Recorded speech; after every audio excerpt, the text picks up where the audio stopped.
right, aloha, my friends. Welcome to another Aloha Friday drip. Man, it's good to be back in Maui, man. It's good to have you back, man. You've been gone. You were gone to what? You're out of office for almost 2 weeks, dude. It seemed like. I was gone for a while. Yeah. It's good to have you back, dude. Were you guys in office while I was gone? What do you think, dude?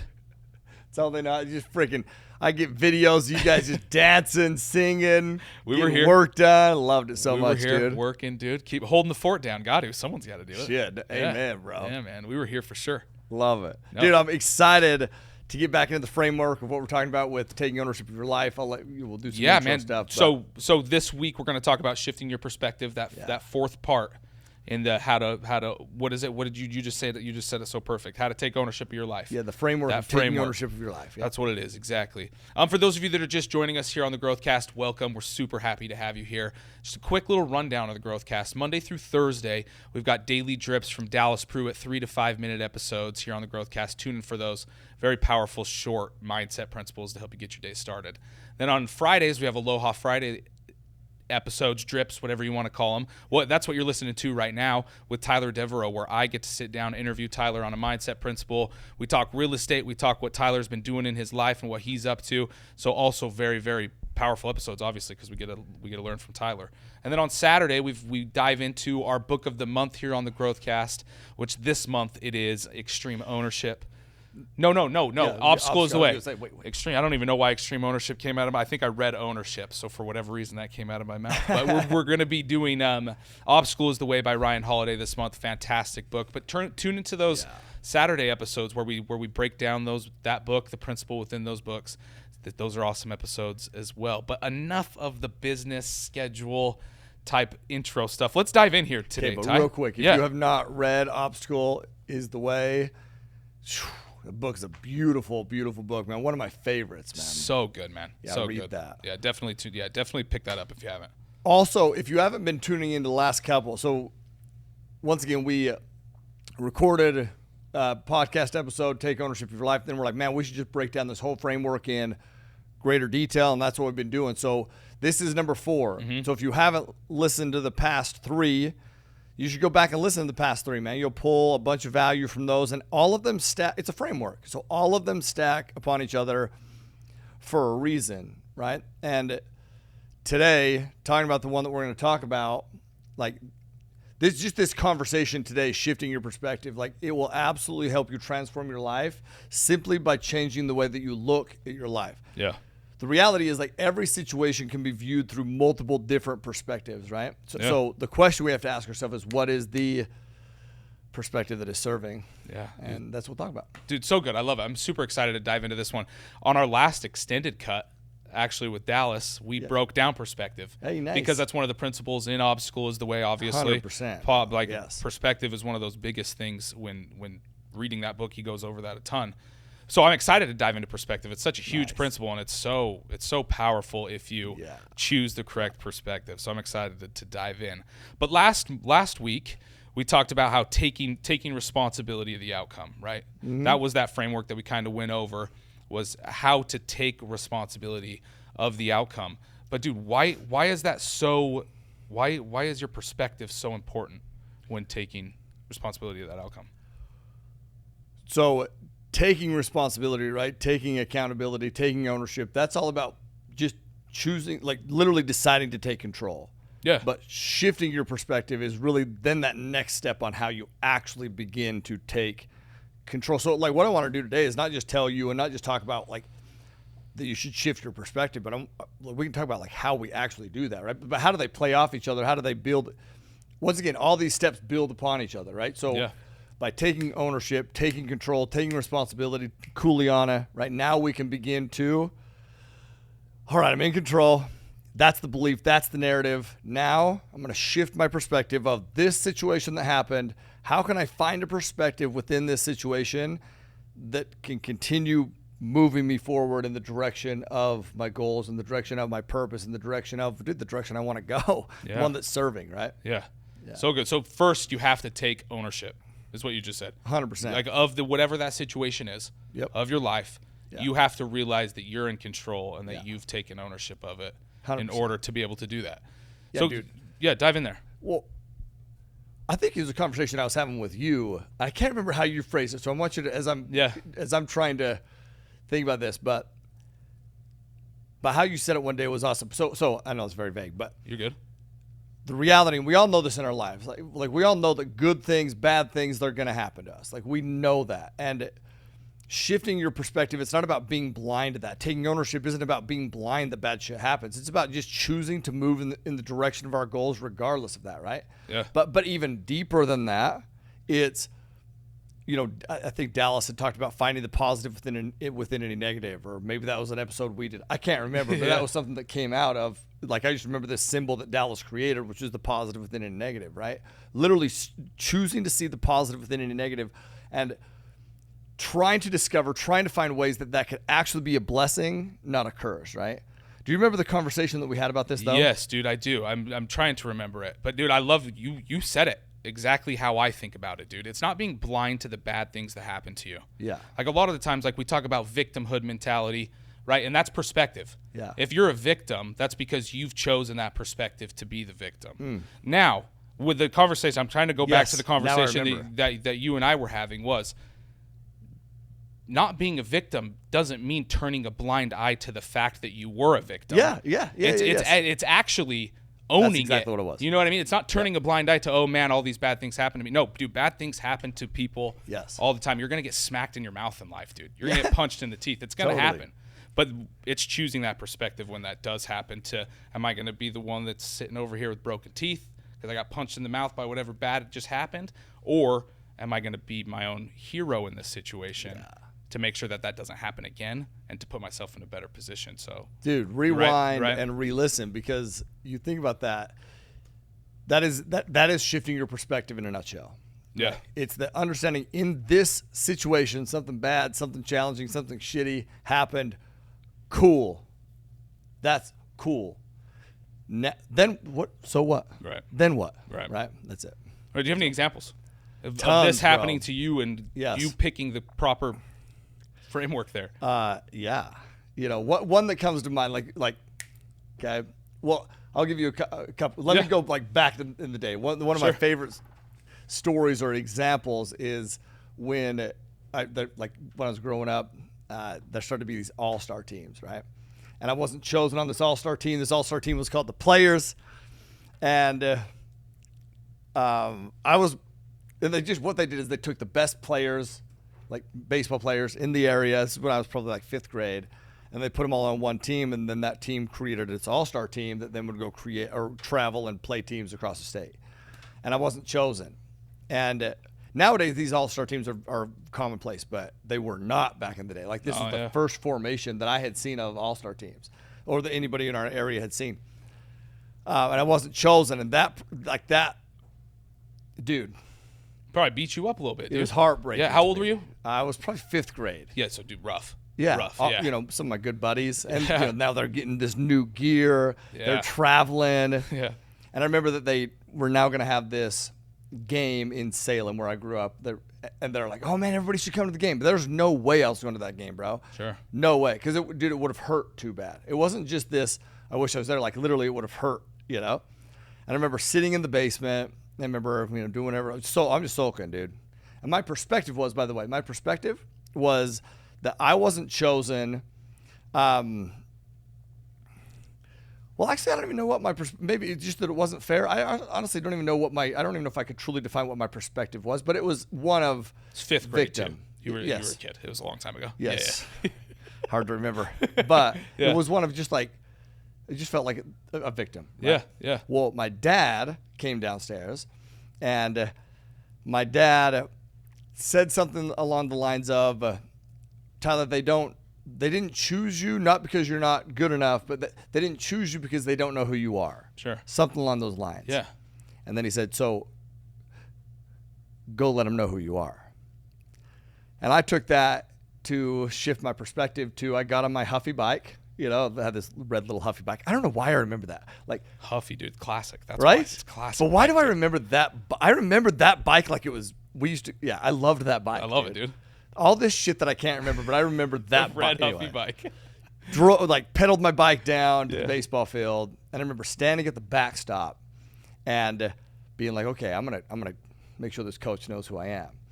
And he goes to pick up a bat or something in the on decks or the batter's box or something like that. And he's walking back to the dugout. I was like, hey, coach, my name's Tyler. And he said, hey, what's up? Are you one of the Morley boys or something? Yeah.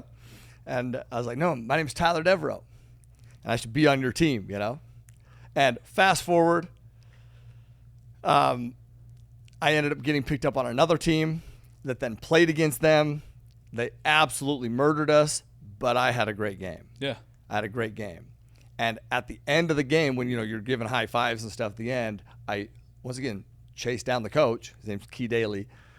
Key, if you're listening to this, I love you. I appreciate you. All those coaches there, man. Chris Cole, Jeff Brummett, love them. But I flagged down Key, and I said, hey. He said, good game. I was like, I know. Thank you, But I know. My name's Tyler Deveraux. I told you I should be on your team. And, the reality is I don't know what really ended up ultimately tipping the scales. But shortly after, I got a phone call from Key Daly, and I got picked up on the players. Yeah. So this perspective of shifting my perspective of, okay, actually, it's not that they don't think I'm good enough. It's not that they don't it's that they don't know who I am. Yeah. So I can't control if they think I'm good enough, and I can't control getting picked up on the team, but I certainly can control making sure that they know who I am, right? Yeah, so good. Yeah. So good, dude. And that perspective shift that your dad helped you have at that time is really what motivated you to go do 110, those things. dude. Can I give one more? Yeah. I have a question on that. Okay, but yeah. No, dude, the question would be like, in that moment where you're sitting down in the basement, you're pissed off, you didn't get picked up on the team, dude, why do you feel like it's so easy for us to dwell on moments like that and like moments on like those downfalls? It's easier, man. Yeah.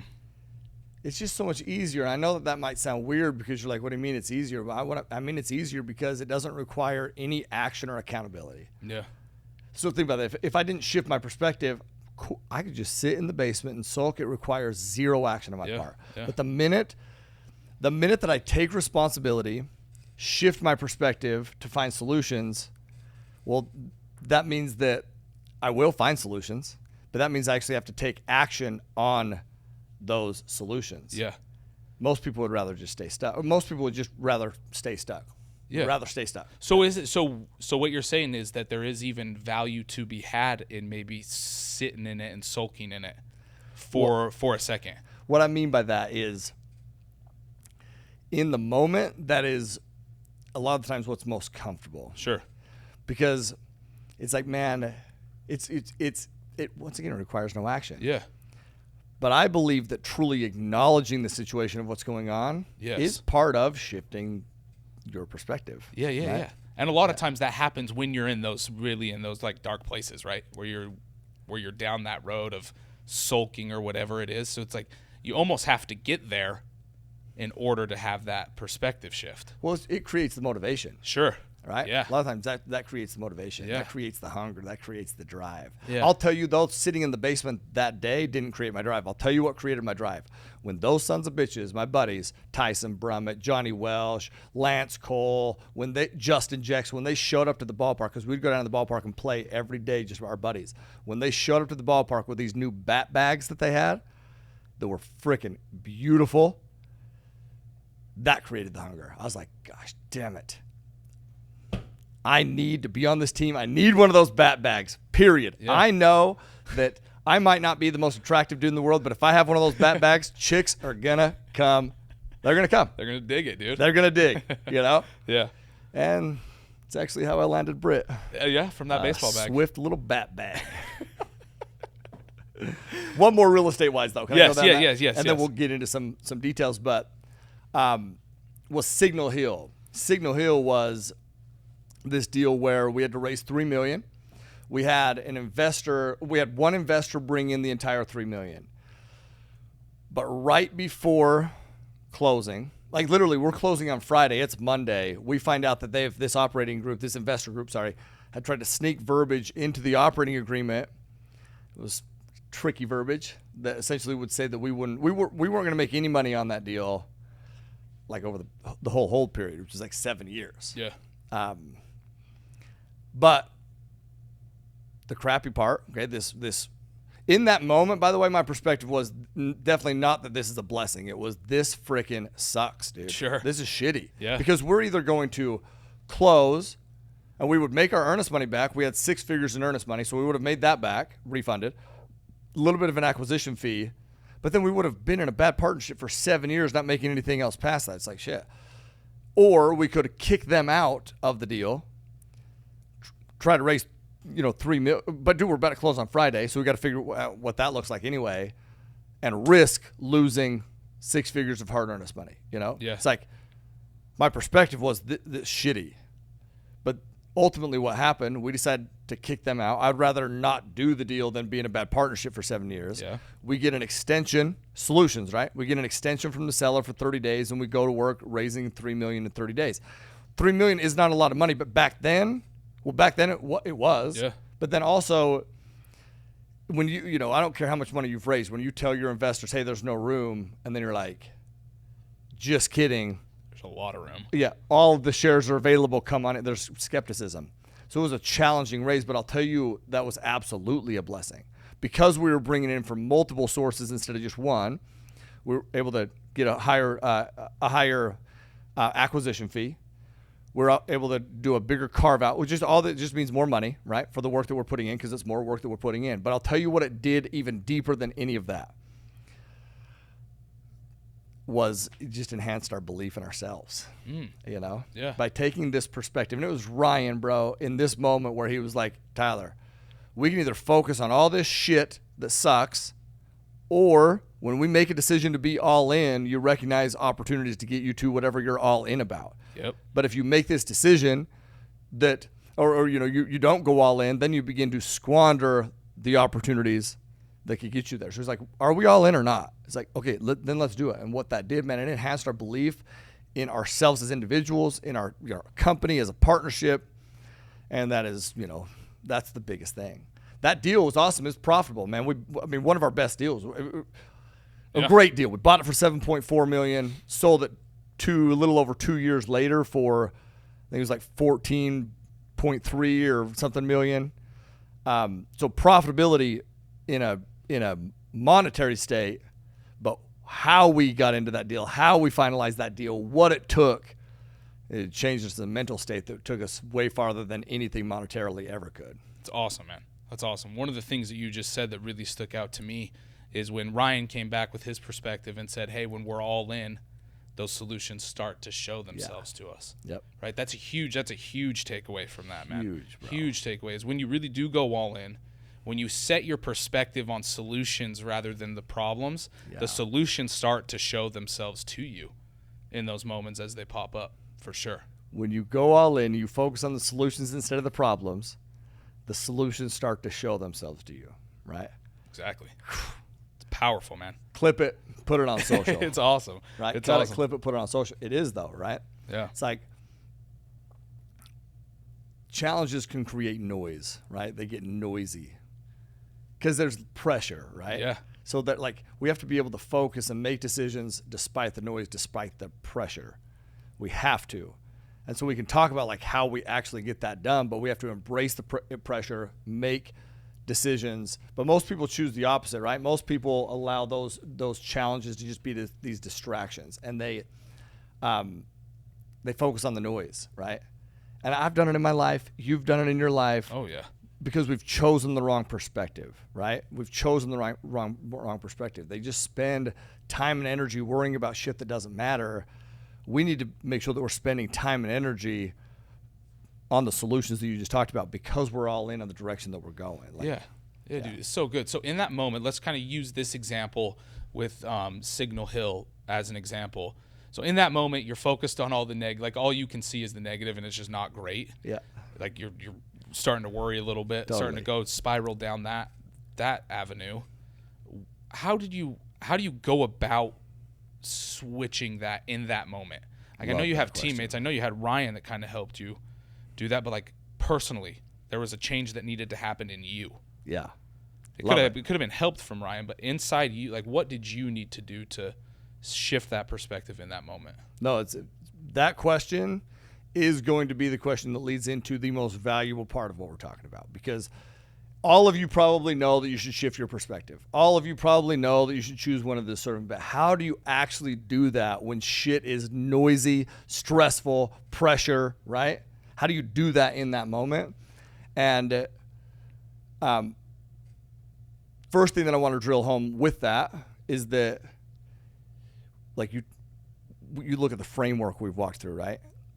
Taking responsibility, taking ownership was the last step we just went through. And I wanted to belabor this. I want to just belabor this a little bit before we get into these steps that we take, because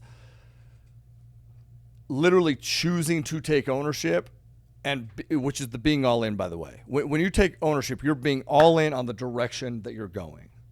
Like, that's what Ryan was saying, right? You got to, when you choose to be all in, you begin to recognize opportunities to get you to whatever you're all in about. This is like literally a quote. The minute he said it, I wrote it down.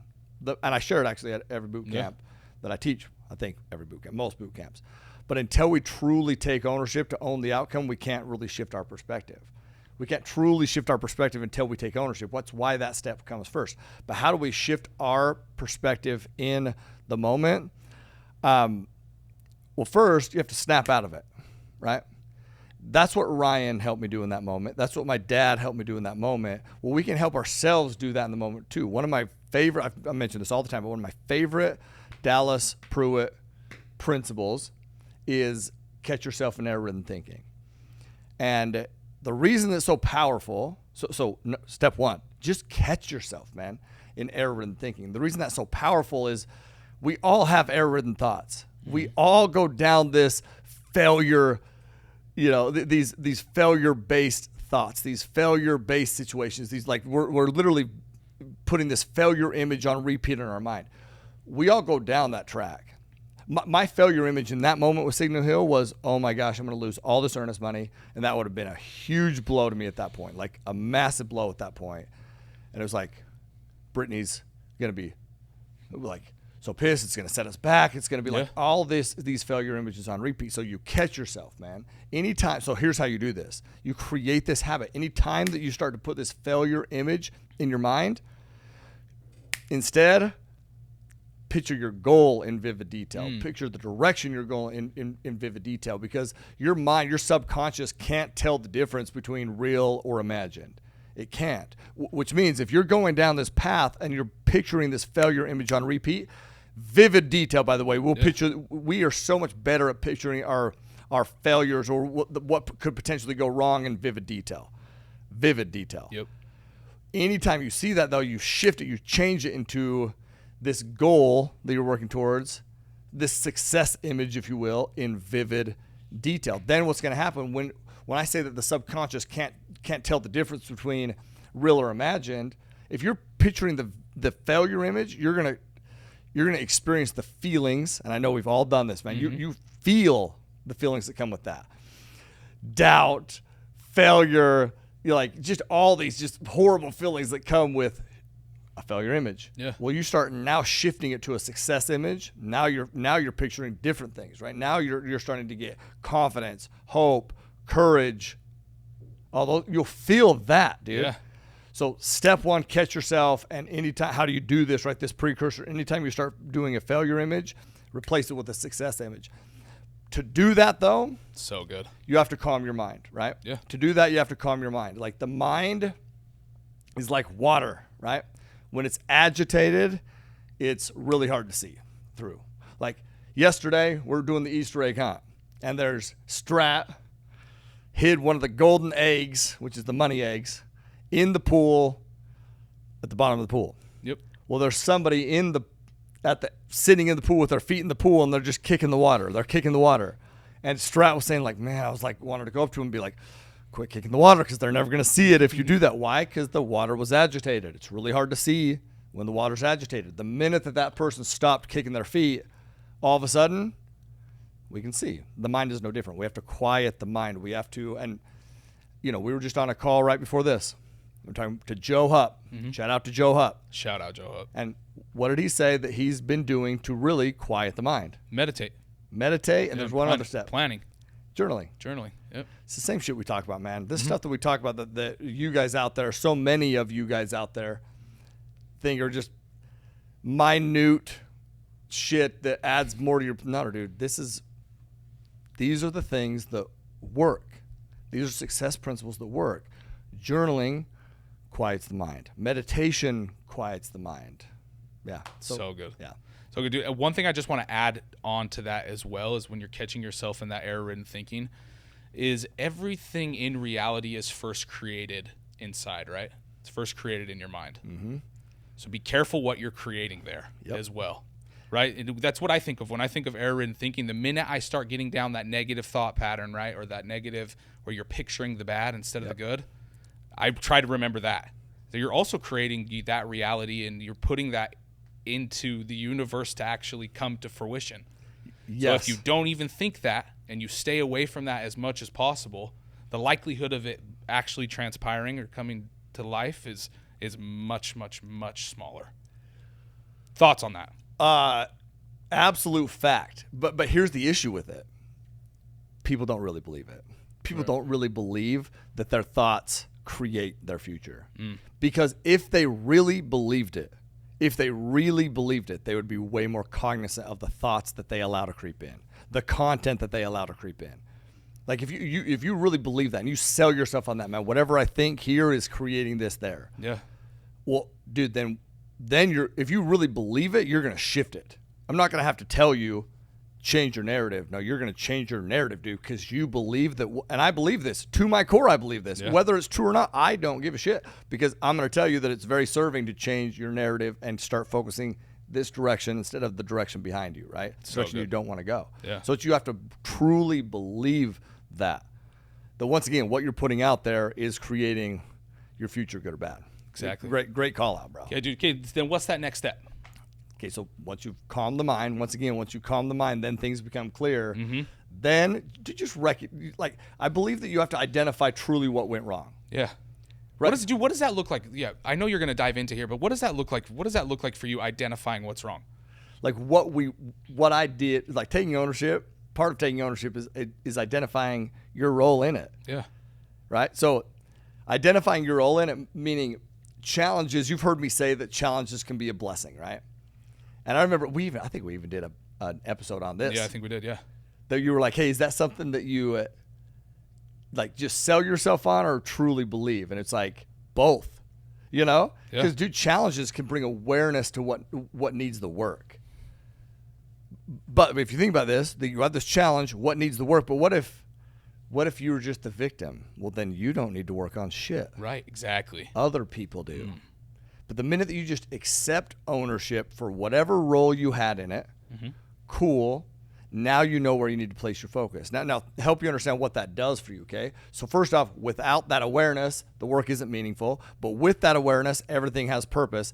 And with purpose, purpose is what creates energy, right? Yeah. That's why step one of the framework that we're talking about here, taking ownership, step one is identify your purpose. Why? Because that creates energy, right? But then by identifying what you effed up, most people would think that may remove confidence. I completely disagree. Because when you truly identify and you have this where you effed up and you truly have this growth mindset, then it's like, well, now I know what I can change. Yeah. Now when I go into this situation again, now when I come up against this situation again, now I know what I'm going to do different. That's energizing, dude. That's weaponizing. It's like, now I'm fucking ready, dude. Right? So good, dude. So good. It's right in line with Dallas's daily drip today. I didn't listen to it yet. Of I can work with this. That's what it was. That phrase is I can work with this. Yeah. Right? So when you are in there picking yourself apart and you find the things that you did mess up, that's the perspective to use it with, is like, instead of using that as failures or like thinking that's a weakness to pull out your downfalls, it's actually a strength to be like, oh, I can work with this. I got this. I messed up. Yeah. But I can work with it. I know the tweaks and things I need to make in order for it to work next time. Totally. So you keeping that perspective in there as well is just so key, dude. And it does. It creates massive amounts of energy. You know what's crazy, bro, is that did we plan any of this? Does No. Dallas know that we're talking about this? No. Do we know that he's not at all? Mm-mm. But I believe, my perspective, if you will, is I believe that there's a greater source, right? And I believe that the reason that happens, and Dallas is talking about that, and we're talking about this, is because all y'all listening to this need to hear that and this. You just do. Yeah. You need to know that identifying those things, once again, it's not beating yourself up. It's not placing blame on you to make you feel bad. It's literally identifying those things so you can make it good, so you can make your life better. Yeah. Then instead of your thoughts continually just being consumed by fear, your thoughts are consumed by solutions because you know what the problem is. Like, problems are neither good nor bad, they just are. Yep. But if we can understand what caused it, if we can understand what caused the problem and a solution behind it, then we can, now we're weaponized. We know what the problem is, what caused it, what a solution is. Boom. Weaponized, dude. Weaponized, right? dude. Yeah. What we're talking about right now, really, for whatever reason, it brings up the memories of watching film in high school football. So you watch that. You're sitting there with your entire team, and the coach picks out one error that you made for everybody. Everybody's there in the room. Yep. Pick out that error, figure out what went wrong there, give you some coaching on what you need to do next time. Right, dude? You've been in those film sessions. Yeah. I still do film sessions to this day. In those film sessions, what was the rest of the team doing? Listening, learning. But after Not that, my team, dude. But real quick.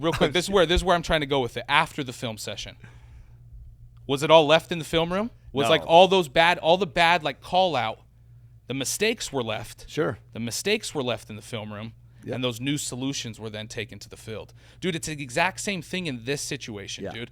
Is when you're beating yourself up, leave your mistakes there, but learn from them, and then implement those new solutions moving forward when you're back out doing whatever it is that you were doing. That's it, dude.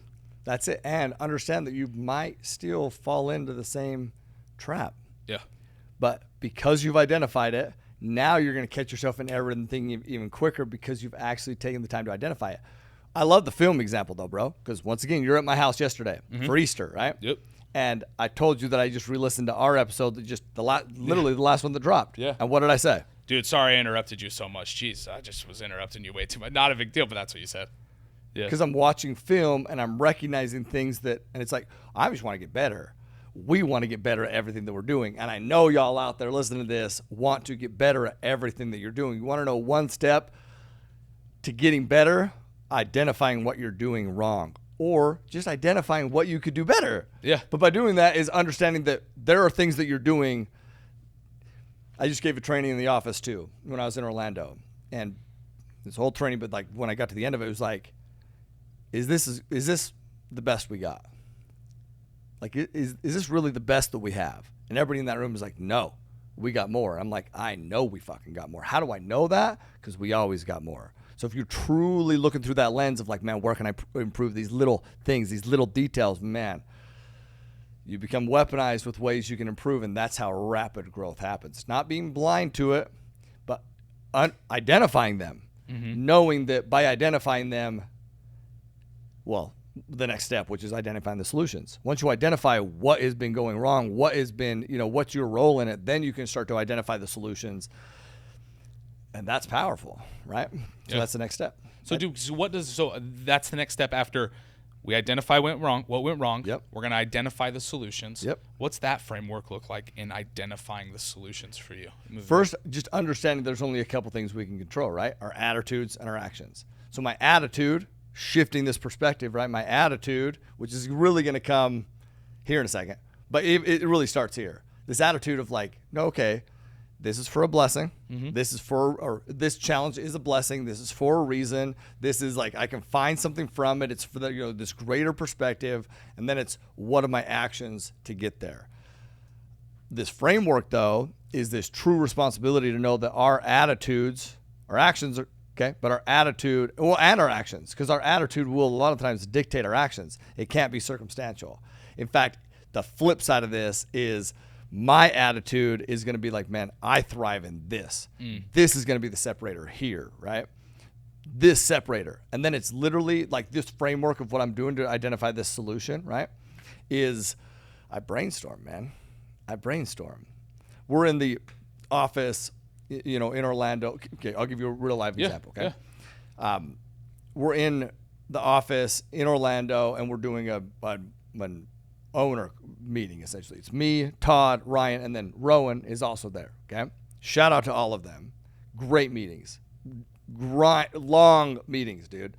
But what are we doing? we're literally going through all this shit that we're talking about right now. As I'm even just saying this verbally, that's what we're doing. We are identifying challenges, problems, and then you know what our job is? To come up with solutions. Mm-hmm.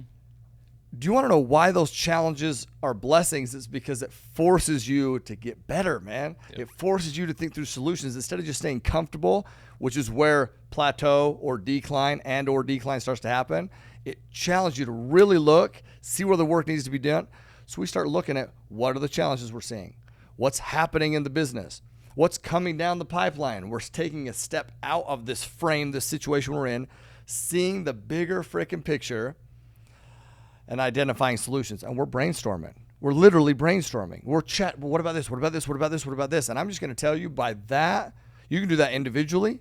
You can do that if you're working as a team, do it as a team. Honestly, I believe that your responsibility, your kuleana, is to do it individually, and then your kuleana is to also do it as a team. Why? Because you're not going to know all that shit, man. Yeah. You may come up with a solution that could be a solution, but you don't know about this blind spot, which I'm just going to tell you happened in that meeting 17 times. I would come in with this solution, and it'd be like, this is. I think this is a solution. This is perfect. And then somebody else, because we work as a team, would be like, but what about this? Great point.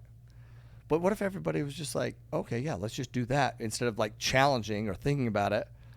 We would have been blindsided down the road. Yep. So it's like, man, come together. First off, individual, your kuleana to find stuff, and then come together as a team, knowing that you don't know it all. Different perspectives are beautiful. And then what perspective do you choose? The one that's the most serving. Yeah, dude, so good. And it's so important in those moments, like you talked about attitudes and how your attitude is going to almost always reflect in your action. Yeah. Whatever that action that follows that attitude, they're going to be in line. Yep. Imagine in those meetings where someone brings up something that's a blind spot and your attitude shit about somebody else shutting down potential solution that you're sold on. You know that this is a solution that's going to help whatever that problem is. But then someone brings up another perspective of a blind spot that actually derails your solution. Yep. So important in those moments to have the proper attitude to like accept whatever that other perspective is as well. Can you just talk on that just for a second? How was that? Right? You bring a solution. Yep. And then someone's like, no, but what about this, Tyler? That solution doesn't work. In those moments. Can I be honest? This is where it's actually one of my biggest, like as I'm working as an individual, right? As I'm working to grow and improve as an individual, it's one of the things that I have to work on the most because I pride myself in finding these solutions as an individual. And then I will come to the team, and instead of coming to the team, let me tell you the narrative that I switched, okay? Yeah. It used to be I would come and say like, hey, this is the answer. This is the solution. This is what I see. Then the problem is it's so definitive. Okay, so just think about your verbiage. This will apply, y'all, to talking to team members, talking to your spouse, talking to your kids, anybody, okay? It's so definitive, so it's so much harder for somebody else. So think of it from their perspective first. It's so much harder for them to come in and challenge that because your perspective has been so definitive. I'm wanting to sell them on why this is it, sell them on why this is the solution. What if you just change that of like, hey, my assumption is, my thoughts are, what if you, the verbiage that I've been trying to use is my assumption is that if we did something like this, it could potentially turn out like this. What's your thoughts though? That's obviously just an assumption here. I don't know, like what's your perspectives, right? Yeah. That's something that has been, I've had to work on that because I've been in these meetings like you're talking about. Maybe this is why you're having me drill down. I've been in these meetings like you're talking about, and I'll come in with this. And then when they're bringing in a different perspective, I think that they're challenging it, right? That they don't, and they are challenging it, but not in a combative way. It's not like, in a personal way either. And that's how I was taking it. Right. I didn't even realize I was taking it like that in the moment. But do you know what I did? Found somebody, because I work with coaches, I work with mentors who could help me catch myself in everything thinking, help me understand a different perspective, help me understand how I could approach it a different way. Once again, step 2, what I was doing wrong. And then step 3, now we can identify solutions to do it. What's the identify solutions to it in this scenario? Different verbiage. Yeah. That's not so combative, right? Yep. Not so challenging, not so definitive. And then, man, we work as a team to find the That's solution. awesome, dude. Yeah. It's so powerful. So good, man. Thank you for sharing that, because it is, I know it is a personal thing you're always working on, so I appreciate you sharing that, dude. And the verbiage, like just a little sidebar on the verbiage, it's so important, the verbiage you use, not only because it creates the situation for everybody else, right? Yep. You use that definitive version or that definitive verbiage, but it also creates it for yourself. Yeah. So now you're like, you're rooting it in your own brain because you use that verbiage, which is going to make it harder to change that perspective down the road as well, and for yourself, right? Okay. So, dude, so good. And then I'll say one more thing with that. Yeah. You have this verbiage, right? And then another thing that I would add on to it was like, what am I missing? What am I not seeing? Because then it's acknowledging that I know that I'm missing something and not seeing something. Now that opens up, by the way, that is what opened up, God, so many beautiful that's why it was so powerful. I'm serious. Like coming together as a team, high level thing, it was powerful, bro. Powerful. Now how that could be a slippery slope is there's always shit that can go wrong. Yeah. There's always things that can go wrong. So there's never just going to be this perfect plan, right? So where people can get hung up on that is they'll start to identify all these things that could go wrong, but understanding it's still our responsibility to make a decision in a direction. Right. Then it's risk mitigation at that point. Yes. And understand that the riskiest thing you can do is stay stuck and stagnant, which has also happened. So good. So we have to identify, then choose a direction, and understand that no direction is a perfect direction. No decision is a perfect direction. So what do? You pivot, you move, but man, you have to maintain momentum, and momentum comes by making decisions, and then knowing that together collectively as a group, you're going to pivot as a group. In that moment, then things go wrong, we make a decision, right? And ultimately it is my job in that moment to make this decision of like, okay, this is all the feedback, let's go this route. Hopefully it's a unanimous decision. Very rarely is it a unanimous decision though. Yeah. Very rarely. But when we make a decision in the direction and let's say shit goes wrong, now what cannot happen with your spouse, with your kids, with your partners is you to go back and be like, fucking told you. Told you so. Yeah. See, I told you. No. Now, because then you lose all momentum and you lose it. Okay. Now it's, hey, so this is what happened. What did we learn from it? Think about this framework that we're going through. What did we learn from it? What can we do better? How do we pivot? Let's go. It's momentum, man, the whole way through. So good, dude. And like, man, so good. I'm so glad we got off on not off on this topic, but we kind of dove in deeper. I'm getting off on this topic. No. You know what I mean? How many of you are getting off on this topic? Huh? Sorry about that. Continue. No, that's awesome. Okay, so we've identified the solutions. And we're No, that's awesome. No, it is. Dude, if that's what gets you going, Ty, that's what gets you going, brother. I'm not here to judge. Can we all just give, if you're listening to this in your car, wherever you're listening to this, can we just give Jackson a round of applause? Why? Because I'm just throwing shit your direction in. We're moving forward here, brother. That's what I'm saying. And I'm just throwing inappropriate things your way. I'm trying to get you off track all the time. Jackson is just steady.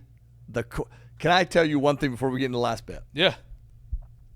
Talking to Rowan out there in Orlando, she said, listening to Jackson on the podcast is an amazing thing to me because it is a skill set to be able to guide this conversation, to amplify and pull out information while staying on track and not getting off track, but staying on track, but allowing yourself to get a little bit off track to get these golden nuggets, then bringing it back. And she's like, every time I listen to him interview you, it is a powerful thing to witness. Nice, dude. That's such a compliment, Rowan. Thank you. That is such a compliment, bro, dude. I appreciate compliment. that. Thank you, dude. Thank you. Well, trying to get things back. You getting off on that? No, a little bit. Trying to get back. trying to get back on track here, dude. We've identified the solutions. We're putting them in place. Is that it? Then, or is there one? Do we have any more steps there? Then, you sell yourself on this perspective. This shifting your perspective, right? You sell yourself on why that's actually a blessing. Why this is actually a blessing. Yeah. Literally begin to sell yourself on why this is actually a blessing, because that's part of being all in. It's part of being all in. Selling yourself on why this challenge is actually a blessing. Selling yourself on why this direction, you're selling yourself. Once again, I've mentioned this through multiple framework, like multiple steps within this framework is to not, once again, it's not selling yourself to others. It's not selling it's selling yourself to yourself. Yes. It's selling yourself to yourself. And part of that is wrapping it all the way back to the very beginning when I said putting this success image on repeat in vivid detail. And I want to just hone this in on vivid detail. When you picture a failure image, once again, for whatever reason, man, we don't have any trouble like picturing the worst frickin' in detail. But when it's success, sometimes we struggle a little bit more. Yeah. Sell yourself on it. What's it going to look like? How's it going to feel? What's the solution? Where are you going to get to? What's the outcome, right? Like you're literally shifting your perspective by selling yourself on the decisions that you've made above, these solutions that you're making above, on the direction that you're going. Because the reality is this, even if you're going to be shifting and pivoting and moving, which you will be continually, you are still going in that direction. As long as you continue to sell yourself in that direction. So part of this framework, part of these steps is always selling yourself on the direction that you're going. Getting outside of this frame, this situation, this one circumstance, seeing the bigger picture, selling yourself on this bigger direction, and making the pivots and steps necessary within this situation to continue to get there, knowing that you're going to get there. Knowing that you're going to get there. Selling yourself on the fact that you're going to get there by focusing on the process here. Yeah. Right? Dude, so good. Real quick. Yeah. Side question there. Is there anything that you do to add on to that, selling yourself to that? You say it all the time, man. I'm going to sell myself on. I'm going to sell myself on. You have to sell yourself on it. What does that verb of sell yourself look like? What does that action look like? This question, dude, bro, is a great question that until you ask this question, because as you're asking the question, right, I'm thinking in my head, what do I do? Yeah.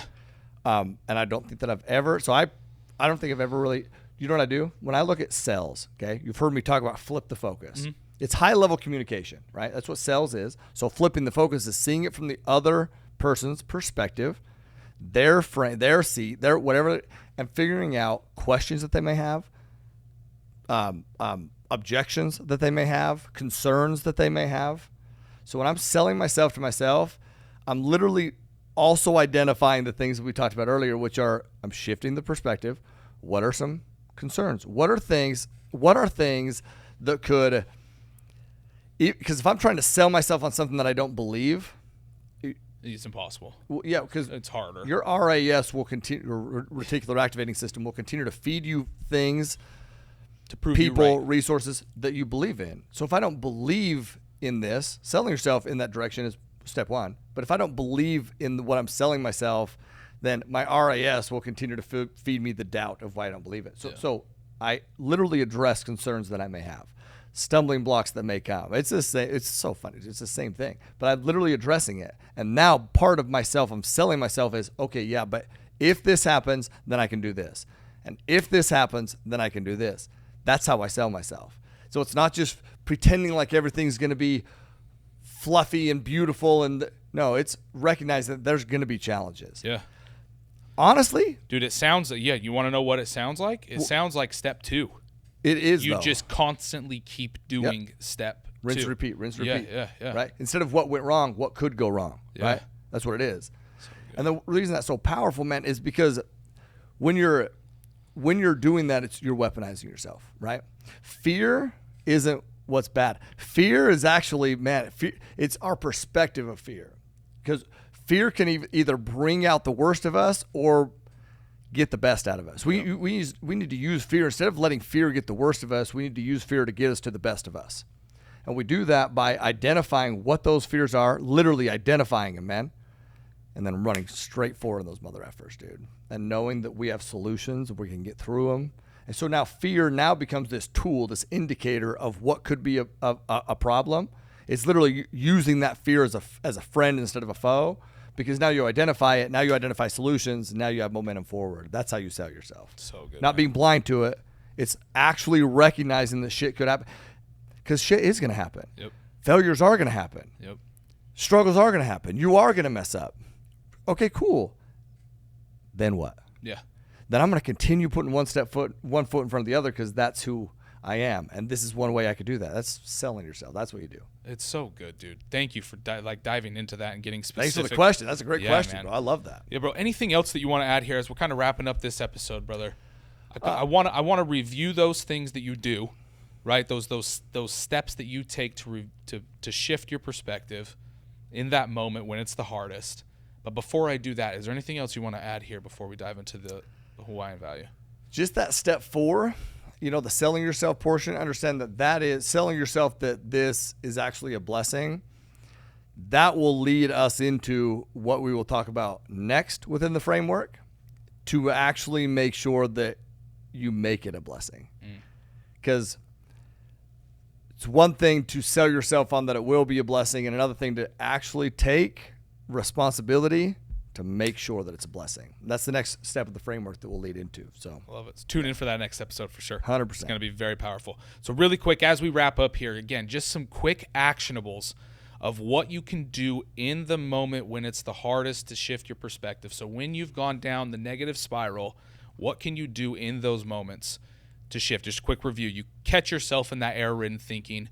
You identify what went wrong, and then you identify the solutions there, how you can pivot from what went wrong, and then you keep doing that. You sell yourself. Yep. You sell yourself on what could possibly happen and the solutions that are going to be there in place for when they possibly do come up. That's it, man. Tyler, so good, my man. A Hawaiian value as we wrap up here. Do you have one for us? 100%, bro. Thinking about this one, this is what's fun about, I know what we're talking about going through, right? Is picking these Hawaiian values that are, so I searched for this one, right? And this one is Nana Ike Kumu. Nana Ike Kumu, I'm pretty sure is how you pronounce it. Sounded good, dude. Thank you. Crushed it. Which means look to the source. Look to the source. So Nana means look, observe, pay attention to. Kekumu is the teacher, the beginning, the source. So ultimately, you have to allow yourself to see the bigger picture, and then understand that God is in the details of our life. Have you ever heard that? Right? God's in the details of our life. Well, what does that mean? Think about some of your biggest challenges, bro, or anyone out there. Think of some of your biggest challenges that actually turned into your biggest blessings, man. Those biggest challenges that you... Can I pull one out? Yeah. Because last episode, and by the way, if you didn't stay to the end of last episode to hear Jackson talk about him taking responsibility and owning the outcome, it was so sick, dude. I loved re-listening to it. Thanks, bro. But bro, that challenge, because you said was you were going through, you said like it's been one of the biggest challenges of my life or something along those lines. But that challenge also uniquely qualifies you to help other people. Yeah, definitely. Like, man, that's a huge blessing. Definitely. Right? But you get to that point by taking ownership of it. So what I mean by this is some of our biggest challenges, I look at times, there's a couple times I got laid off. Or dude, I'll even go back to the friggin' when my parents split up, my dad, moves out of the country, and now all of a sudden the man of the house. That challenge that I used to look at as my biggest difficulty. Yeah. So there's different. I mean, it was the word I'm looking, but just challenge. Biggest. I don't know. Setback. Yeah. Yeah. Actually, weakness. There you go.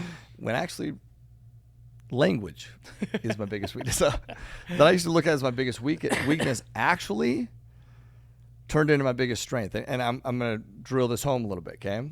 Turned into my biggest blessing, honestly.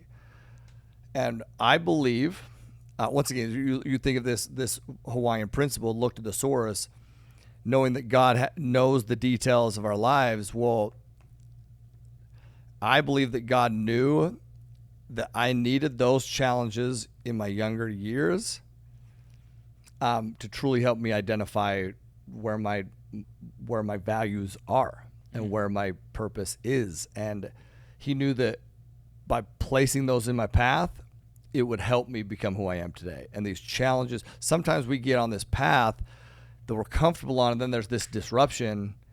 Well, maybe it's because we're too comfortable, and God needs to disrupt to be like, hey, that's cool and all. I know you think that that's going to take you to where you want to, but actually I'm going to disrupt you here because really I got this bigger thing in store for you, right?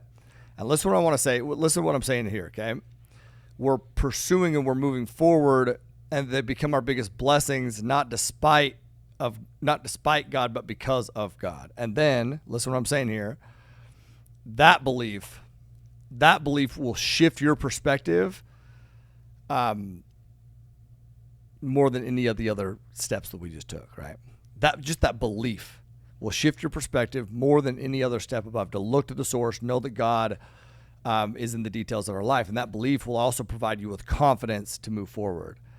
And confidence means, all that means is with faith. Confidence means with faith.